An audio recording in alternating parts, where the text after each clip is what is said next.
नमस्कार दोस्तों, आज की कहानी है जीवन साथी सबसे अजीज होता है। तो चलिए इस कहानी को सुनते हैं। कॉलेज में हैप्पी मैरिड लाइफ पर एक कार्यक्रम हो रहा था जिसमें कुछ शादीशुदा जोड़े हिस्सा ले रहे थे। जिस समय प्रोफेसर मंच पर आए, उन्होंने नोट किया कि सभी पति पत्नी शादी पर जोक कर हंस रहे थे। ये देखकर प्रोफेसर ने कहा कि चलो पहले एक गेम खेलते हैं, उसके बाद अपने विषय पर बातें करेंगे। सभी खुश हो गए और कहा, कौन सा गेम?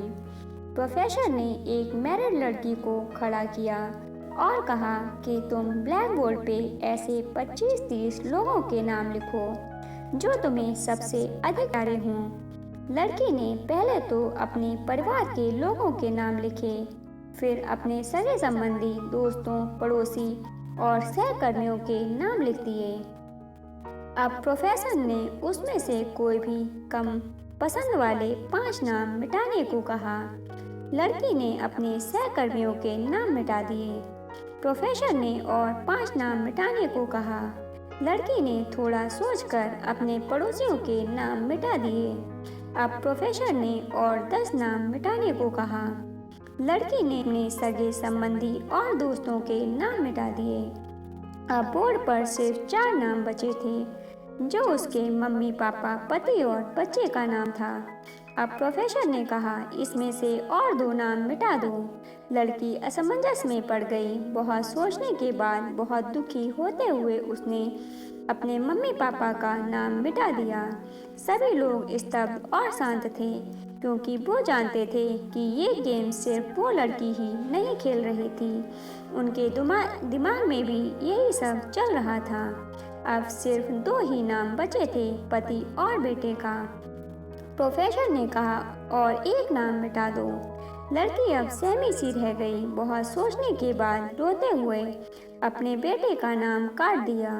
प्रोफेसर ने उस लड़की से कहा, तुम अपनी जगह पर जाकर बैठ जाओ, और सभी की तरफ गौर से देखा और पूछा, क्या कोई बता सकता है कि ऐसा क्यों हुआ कि सिर्फ पति का ही नाम बोर्ड पर रह गया?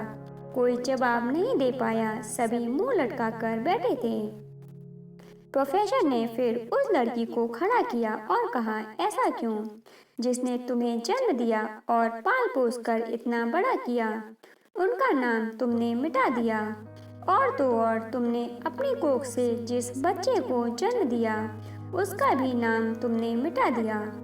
लड़की ने जवाब दिया कि अब मम्मी पापा बूढ़े हो चुके हैं। कुछ साल के बाद वो मुझे और इस दुनिया को छोड़कर चले जाएंगे।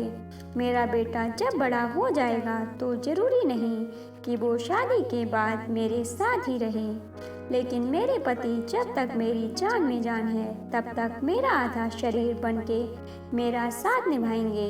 इसलिए मेरे लिए सबसे अजीज मेरे पति हैं। प्रोफेसर और बाकी स्टूडेंट ने तालियों की गूंज से लड़की को सलामी दी। प्रोफेसर ने कहा, तुमने बिल्कुल सही कहा कि तुम और सभी के बिना रह सकती हो, पर अपने आधे अंग अर्थात अपने पति के बिना नहीं रह सकती। मजाक मस्ती तक तो ठीक है, पर हर इंसान का अपना जीवन साथी ही उसका सबसे ज़्यादा अजीज होता है। दोस्तों, इस कहानी के बारे में आपकी राय कमेंट बॉक्स में ज़रूर बताइएगा।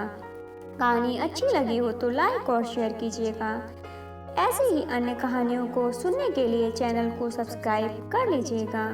कहानी को पूरा सुनने के लिए धन्यवाद दोस्तों।